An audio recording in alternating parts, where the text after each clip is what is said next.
Hi, Steve here. Have you felt it? That little shift in how the world works? The way you buy, sell, and just live? A few years ago, a world without cash felt like science fiction.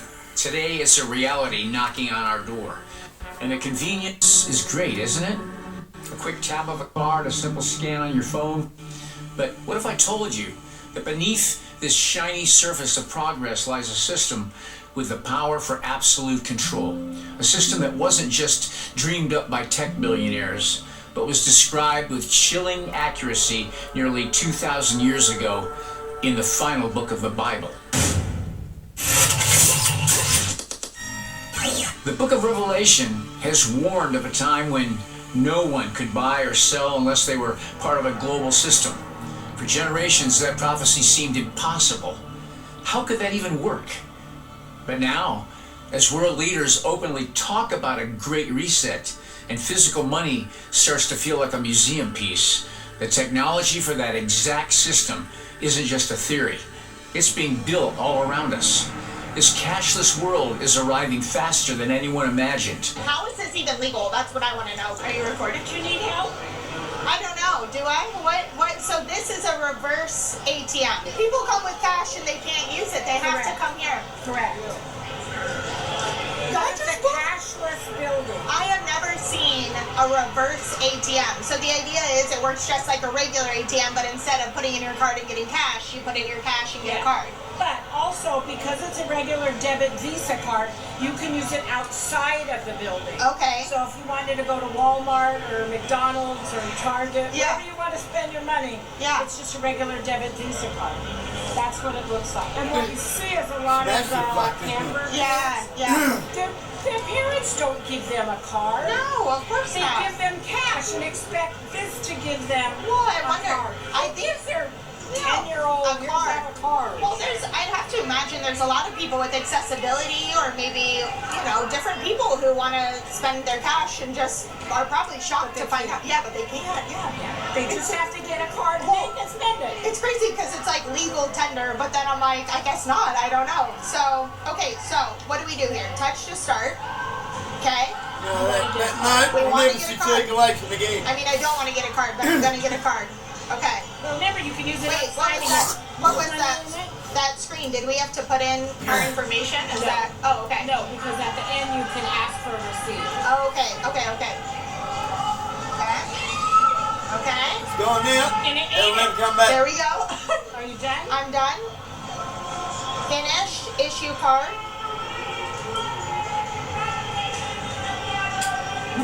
Now, hold on. Okay. Take the card. Okay. Do you want a receipt? Yes, I guess so. Okay. Yes. That's Yes. Yes. Now, why do It's gonna people want a receipt? What is that reason for? Just Because people like to have a receipt that they know it's really $20 and it's not. Now, the other advantage that we have with this, Yeah. there's no fee charge. Okay. And whereas if you go to a lot of debit machines, Yeah, you know what I yeah. mean? They charge what, $2, $3 To take out the cash. Right. Yeah. Okay. This charges you nothing. Okay. And as you see, it's a regular debit Visa card. Yeah. It expires next year. Okay. Amazing. Wow.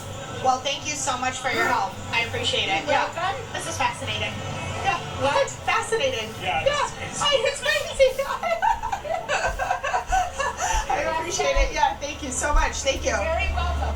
How's it going? Did you know that you guys don't accept cash? Crazy, right? Crazy. I know. Oh my gosh. The move away from physical money isn't some happy accident. It's a deliberate and increasingly fast transition.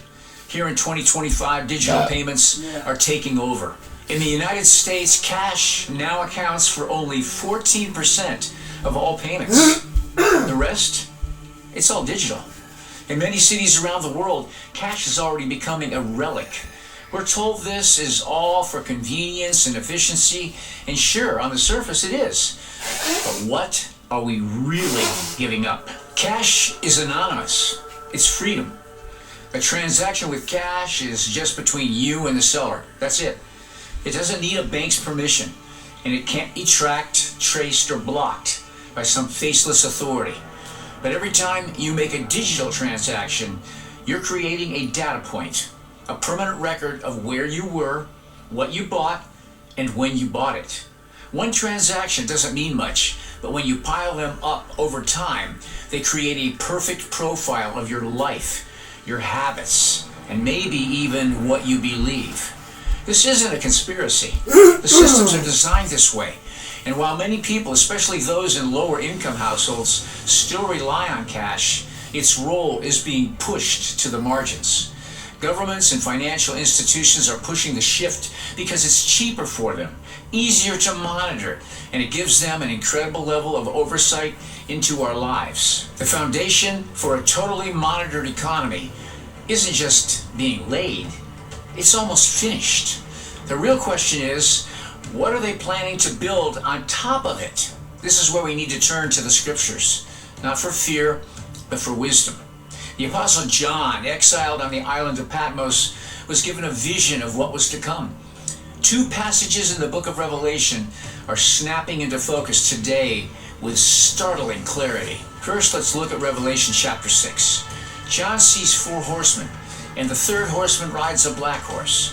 The scripture says, "And I looked, and behold, a black horse, and he that sat on him had a pair of balances in his hand. And I heard a voice say, a measure of wheat for a penny, and 3 measures of barley for a penny, and see that you hurt not the oil and the wine."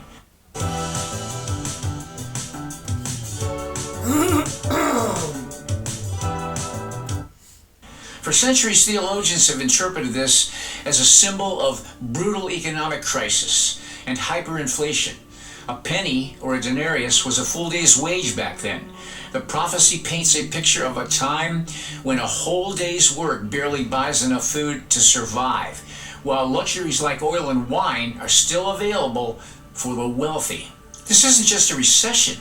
It's a vision of engineered scarcity and extreme economic control, where the very basics of survival are turned into a weapon. Now connect that to Revelation chapter 13. This is one of the most sobering passages in the whole Bible. It describes a global power, a beast, that rises to dominate the world. And it was given him to put life into the image of the beast of prey, and to cause that all they who would not worship the image of the beast of prey should be slain, and to cause that all, great and small, rich and poor, bond and free, should receive a mark on their right hands or upon their foreheads, so that no one might be able to buy or sell, except those who had the mark of the name of the beast of prey or the number of his name. For generations, people wondered how a system like that could ever be possible. How could one power control every single transaction on earth? In a world of gold, silver, and paper money, it sounded absurd. But today, it doesn't. The technology to make this prophecy a literal reality is not only here, but it's being actively developed by governments all over the world. This brings us to 2 terms you've probably heard bouncing around: the Great Reset and central bank digital currencies, or CBDCs. First, the Great Reset. This is the name of the initiative launched by the World Economic Forum, or WEF. They say its goal is to reshape the world's economy to be more sustainable and equitable.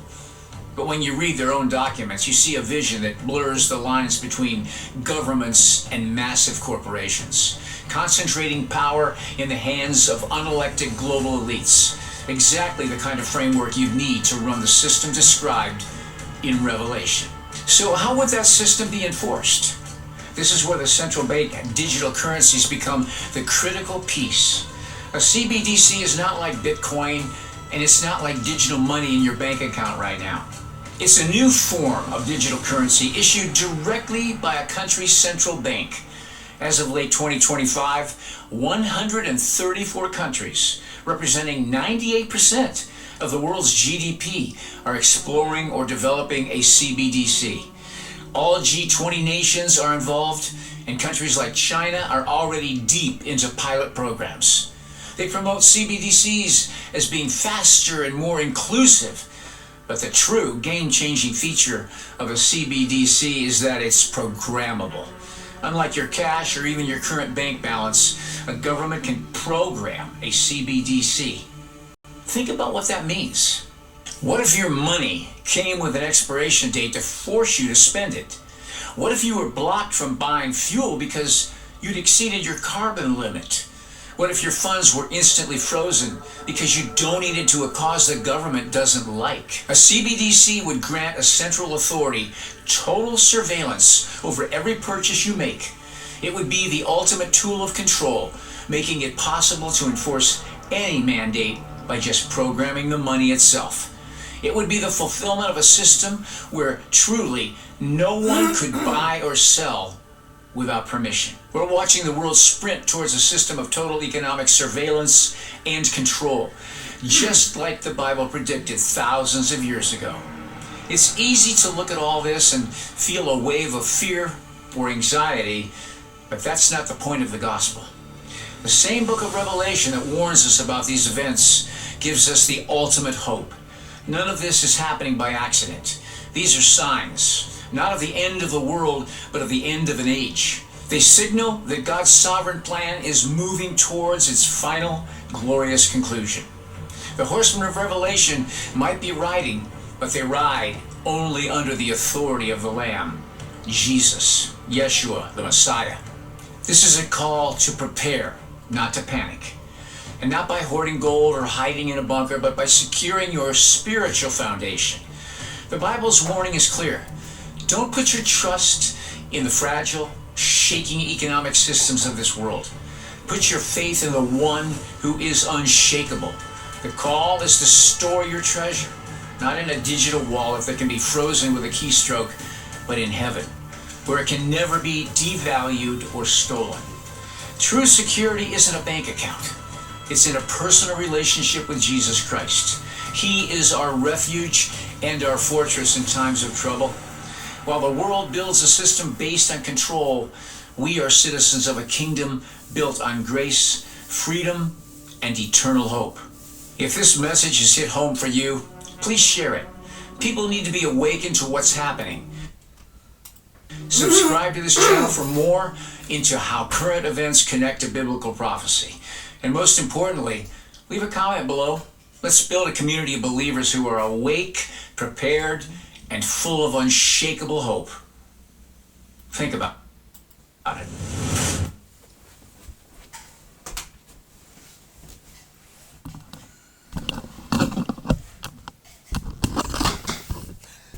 Now do you see why gronks like Matt Maloney in the paper appear to be doing something good when they're actually not?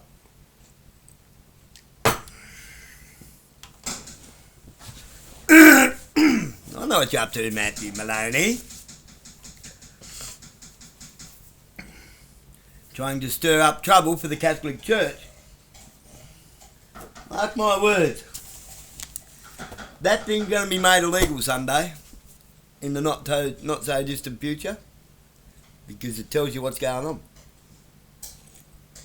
It's all in there. It's not called the scripture for nothing. It's your script. It's our script.